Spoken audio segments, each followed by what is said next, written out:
Hello, வணக்கம். வாங்க நாம் பாதாம் அல்வா வீட்டிலேயே சுவையாக எப்படி செய்கிறதுன்னு பார்க்கலாமா? அதுக்கு பாருங்கள், நான் 1/4 கிலோ பாதாம் எடுத்துருக்கேங்க. இதை நான் மைக்ரோ ஓவனில் ஒரு 3 நிமிஷம் வச்சாலே போதுங்க. ஒரு பாத்திரத்தில், கண்ணாடி பாத்திரத்தில் தான் வச்சுருக்கேன். கொஞ்சம் தண்ணி சேர்த்து அதை ஒரு 3 நிமிஷம் வச்சு எடுத்துகிட்டு தோலெல்லாம் ரிமூவ் பண்ணிடுவோங்க.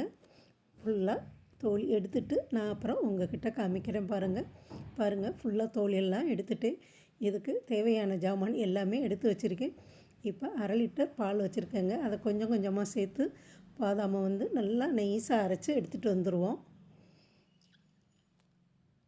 பாருங்கள், அரைச்சி எடுத்துகிட்டு வந்தாச்சு. 400 கிராம் சர்க்கரை எடுத்துருக்கேங்க. நம்ம 100 மில்லி நெய் எடுத்துருக்கேன். முதல்ல 2 ஸ்பூன் நெய் சேர்த்துட்டு பாத்திரத்தில் அடுப்பில் வச்சுருங்க. வச்சுட்டு நம்ம அரைச்ச பாதாம் விழுதை சேர்த்து கிளறிட்டே வாங்க. கொஞ்சம் நேரம் கிளறவும் அது கொஞ்சம் கெட்டியாயிரும். 400 கிராம் சர்க்கரையை அதில் சேர்த்துருங்க. ஒரு பிஞ்சு உப்பு சேர்த்துருங்க.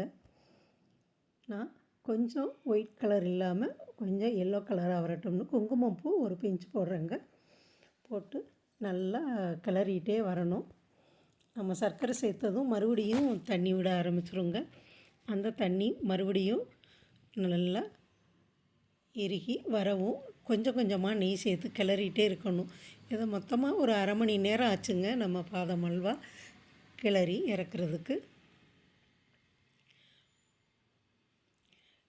பார்த்து பதனமாக கிளறுங்க. இது நல்லா வெளியிலெல்லாம் தெரித்து வரும். அதனால் நல்லா தள்ளி நின்று கிளறிட்டே இருங்க. ஆனால் டேஸ்ட்டு ரொம்ப சூப்பராக இருந்ததுங்க.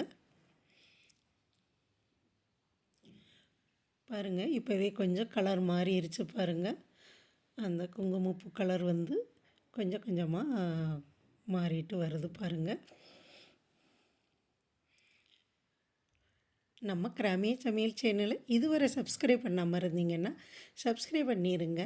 நான் 100 மில்லி நெய் எடுத்திருக்கேன். அதை கொஞ்சம் கொஞ்சமாக சேர்த்து கிளறிட்டே வாங்க. நல்லா சுருண்டு ஒட்டாமல் வரவும் இறக்கி ஆறவும் பரிமாற வேண்டியதாங்க. சூப்பராக இருக்கும்.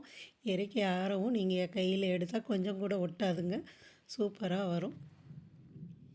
நீங்களும் இதே மாதிரி செஞ்சு சாப்பிட்டு பாருங்கள். அருமையான டேஸ்ட்டோடு இருந்துச்சுங்க. பாருங்கள், அவ்வளோதான். இருக்கிற நெய்யும் லாஸ்ட்டில் ஊற்றி நல்லா கிளறி ஆஃப் பண்ணி இறக்கி பரிமாற வேண்டியதாங்க. பாருங்கள், பார்க்கவே எப்படி இருக்குன்னு சூப்பராக இருக்குல்ல. சாப்பிடவும் நல்ல சுவையாக இருந்ததுங்க. நன்றி, வணக்கம்.